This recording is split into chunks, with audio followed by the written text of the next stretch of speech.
Touch-ups are now a thing of the past. Oh, holy...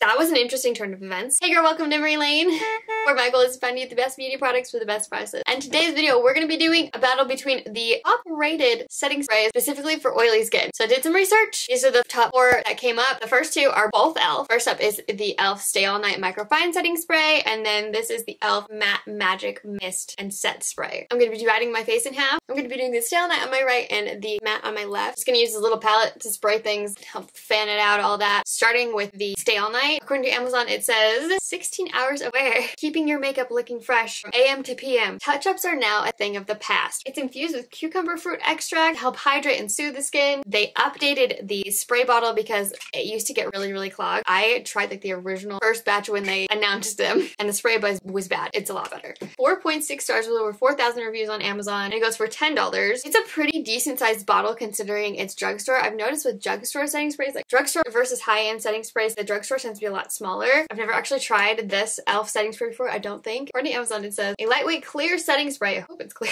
infused with essential vitamins to set the makeup, control shine, and hydrate skin. Love that. Infused with specifically vitamin B and E, plus this stuff, Arctiamegas? I don't know how to say that, but this word wrote hydrate and soothe the skin. Control shine. It has 4.5 stars with over 11,000 reviews, and it goes for $6, so definitely a bigger price gap, but still not bad. Okay, so you definitely get attacked by the matte magic a little bit more. It's not quite as a fine mist, and I just wasn't expecting that. This one's super fine. I don't notice any like immediate mattifying, which I'm not mad about. Like, I don't need my setting spray to be like super duper matte. My other makeup can do that if I want, so we just need to keep it matte. Okay, I'm gonna go about my day. I'll do a check-in halfway throughout the day in natural lighting, see what's really happening. It's currently 10:20.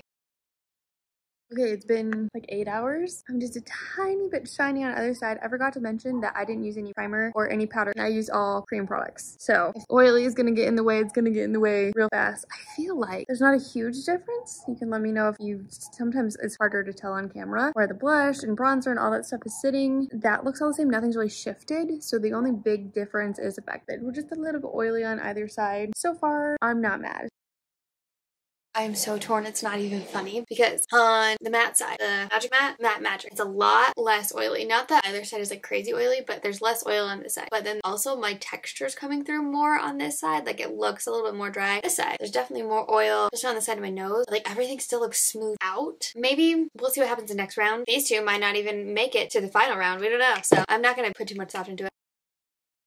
Day 2. For this one, we've got the Milani Make It Last Matte Setting Spray and then the NYX Matte Finish Setting Spray. I feel like this is like one of the most popular matte setting sprays out there. It's interesting to see how it compares to all the other ones. And I honestly feel like this one's kind of underrated. So the Make It Last on my right and the NYX on my left. Starting off with the Make It Last. According to Amazon, it says, this setting spray preps your face, features a microfine charcoal powder. It reduces the appearance of imperfections and locks the look in for the long haul. Sets makeup for up to 16 hours without any creasing or smudging. That is a tall order. Spray it before or after makeup application, or wear it alone for a captivating natural finish. That's an interesting thought. I've never thought about wearing a setting spray alone, but if it blurs things, might be like a real quick, if you only have 5 seconds situation. It goes for $9.97 on Amazon, and it has 4.4 stars with over 42,000 reviews, but this is one of those Amazon listings where it has like the normal one and the matte one and the one with SPF, so that's not 100% accurate, but a lot of people love it. So, ooh, we're chucking things. According to Amazon, it says, use our lightweight setting spray to reduce shine and leave a fresh, just applied makeup look all day. Works with all makeups, including foundation, eyeshadow, powder, all the things. It has 4.5 stars with over 100,000 reviews. That's insane. You can get the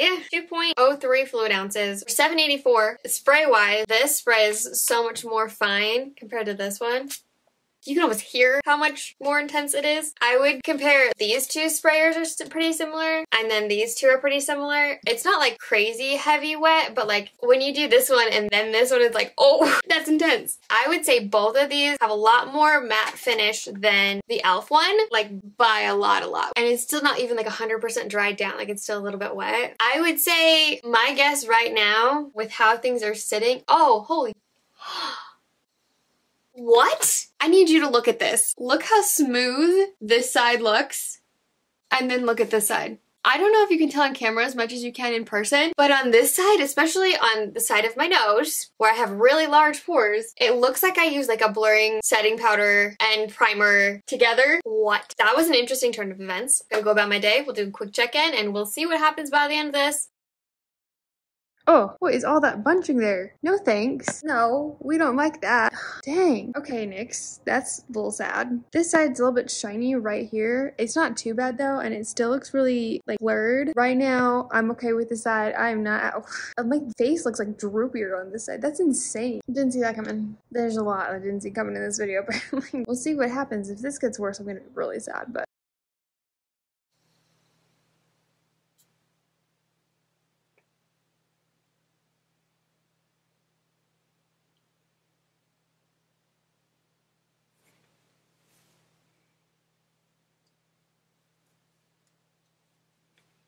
I have so many thoughts and feelings right now. Next one, it stays matte, but normally I don't get like super crazy dry patches on my nose and a lot of bunching from being dry on my nose. This, on the NYX side, it's like bunching up so bad and it just feels like, like a desert. So I think NYX is out altogether. The e.l.f. Matte Magic is good. It's better than the NYX. I don't think it's better than these two. You can see on this side of my face, I definitely am shiny on my nose. I'm not as shiny on my forehead, surprisingly. And this is all mattified, specifically for my oily skin girlies. Even though I love this stuff, I really do. I really think this is the best option for you. Plus, it's like super blurring. It's like, oh my heavens. Spraying this before you put on your makeup will probably help too. Before and after, and maybe in between halfway if you feel crazy. But make sure you also use a mattifying primer where you get like really oily. And honestly, you should be good. This is still really good though, but like oily girls, I think you're really gonna like this. If you happen to miss my latest video, you can check it out right here. I'll link everything I talked about in the description box and that I used on my face if I didn't mention it, if you want to know what it is. The links are affiliate links, so I do get a small percent of profits if you use my link to buy the product, but it does not affect you in any way.